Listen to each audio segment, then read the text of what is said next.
What's up, guys? This is Coach Grant with First Down Training, and today we're going to talk about 8 tips to make you a better route runner. Let's get started. All right, guys, so the first tip, the most important thing about any route, all of your routes have to look the same, okay? Now, what does that mean? That means you have to make every single route look like a vertical. Everything is a fade until it's not. So how does that help us inside of a route? So when we come off the line of scrimmage, we don't want to give any tells on any single route, whether we're running a slant, whether we're running a 16 back to 14 comeback, right? Everything should look the same at some point. So my first step off the line, I got to be explosive, okay? But a lot about selling vertical is your speed and your pad level, okay? So your pad level can't be like this. I can't come up to a break and I can't ease up into my break, okay, and slow down. We want to be going full speed every single time, okay? And now how do we change direction? We're going to get into that later in the video, but selling vertical is the most important thing about any single route because that's what gets the DB on his heels, okay? If we're coming full speed and it's zone coverage, let's say it's zone coverage and we're closing the gap, we're stepping on his toes, right? He's going to be in a back pedal and he's going to be on his heels. So all we got to do is be able to snap down into this route, in and out of it, least amount of steps possible, and run out of the break, and we're going to get separation, right? That's really all it comes down to. And then let's say it's man coverage, right? He's off here, we come off full speed, we're running full speed downfield, being a vertical threat, as I like to call it. This DB is going to kick up into second gear and is going to start running with us because his worst nightmare is getting beat over the top. But I see a lot of people off the line of scrimmage, they come off cruising, even when you're not getting the ball. I want you going full speed, almost 100 miles an hour downfield. There are situations where, yes, you could change up the speed of the route. I don't want to say that you always want to have to go 100 miles an hour, but you always want to be selling vertical, and that's why it's the #1 tip to improve your route running. All right, guys, so the second most important tip about route running is when it comes to the top of the break, okay? So now, this is what not a lot of people coach because it comes off of the first tip that we were talking about, which is selling vertical, okay? When I sell vertical, there's only one way I can change direction when I'm going full speed, okay? And that's by being super aggressive with my hips and being aggressive at the top of the route so I can get in and out of this break and create some force at the top of the break, right? That's the only way I'm gonna be able to create separation effectively, because here's the thing, I would rather have you going full speed. Like if we're working a drill right now, I'd rather have you be going full speed and fall because you're trying to go fast and change direction fast than come up to a drill like a simple cone drill and slow down and make sure my feet are right and I'm getting nice and tight around the cone. I don't want that. I want you to be full speed and I want you to drop your hips. It's the only way I'm able to change direction. I'm coming full speed, I gotta drop my hips as aggressive as I can and get to that low explosive position. Right now I'm in this explosive position. Now I can get my feet turned. I get my hips down the route, whether it's a 90-degree break, a 45-degree break, and run out of this break and accelerate at the top of the route, right? But if I don't have aggressive hips, I'm not gonna be able to do that. A lot of things people try to do when they try to slow down, they try to decelerate, they lean back, right?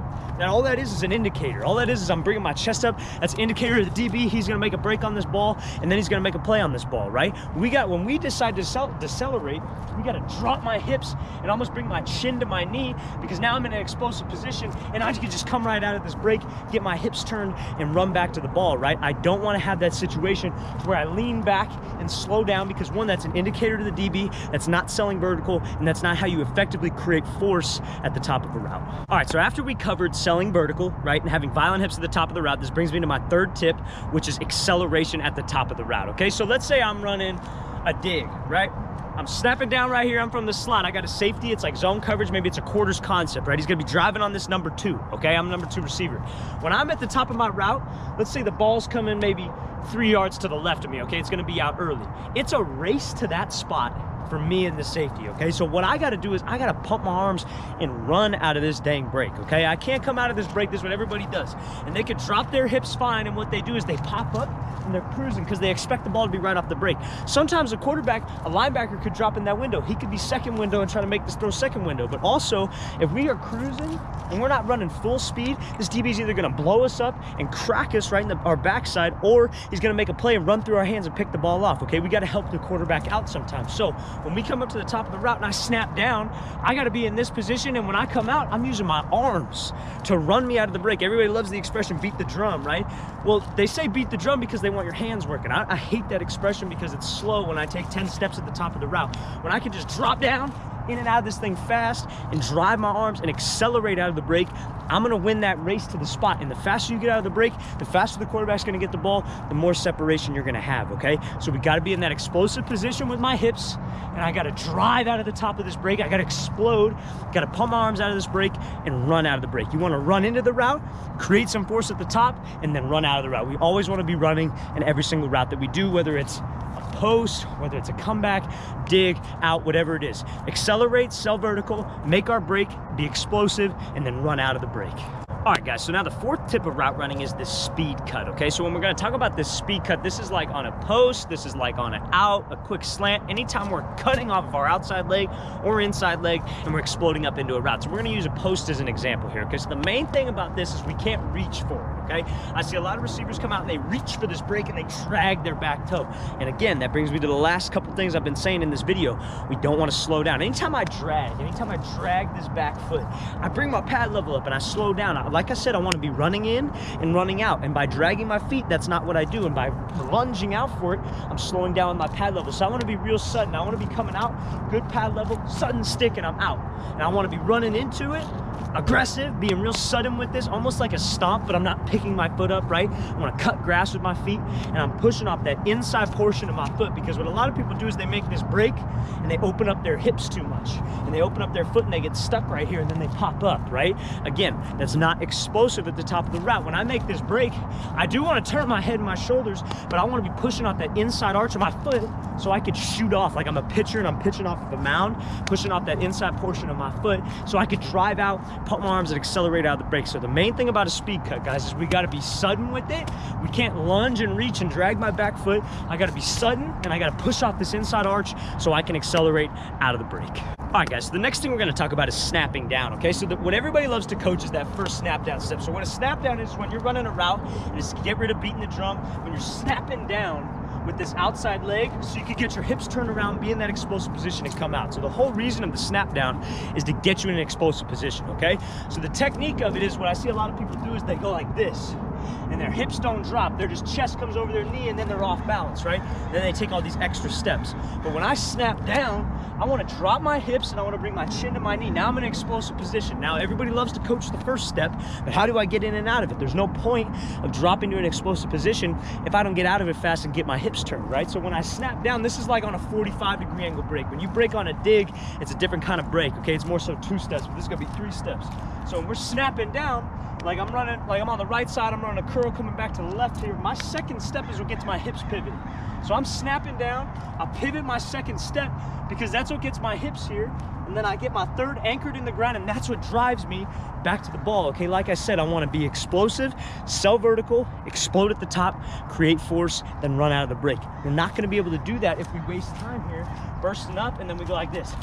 Chop my feet, and I'm nice and slow out of it. I know a lot of people like to teach that beat the drum thing, but you watch any NFL player, nobody beats the drum. They're in and out of a curl in 3 to about 5 steps, okay? And it's hard to do these steps when we're selling vertical and going 100 miles an hour. That's why you drop your hips. It all ties together, okay? We gotta be aggressive with my hips. I gotta be violent with my hips, but my snap down steps have to be smooth and gotta get my hips turned. So again, I wanna be coming out and I wanna be aggressive here. I wanna be coming out. Now, I don't wanna swing my hands down and let the whole freaking stadium know I'm snapping down, I'm making a break. I wanna be nice and tight. I wanna snap down, pivot 3, drive out, okay? Whole point of the snap down, get you in an explosive position, pivot that foot, drive off that 3rd step, and run out of this break, pump my arms out of there. All right, guys, so the next thing I'm gonna talk about is your pad level, okay? You hear me talk about it a lot, pad level. You gotta be in an explosive pad level position, you gotta be in an athletic pad level position. What do I mean by that? When I mean athletic pad level position, I see a lot of people come off the line of scrimmage on a release and on a route. We're gonna talk about releases in a second, but on a release, I see too many guys go like this, and they pop straight up.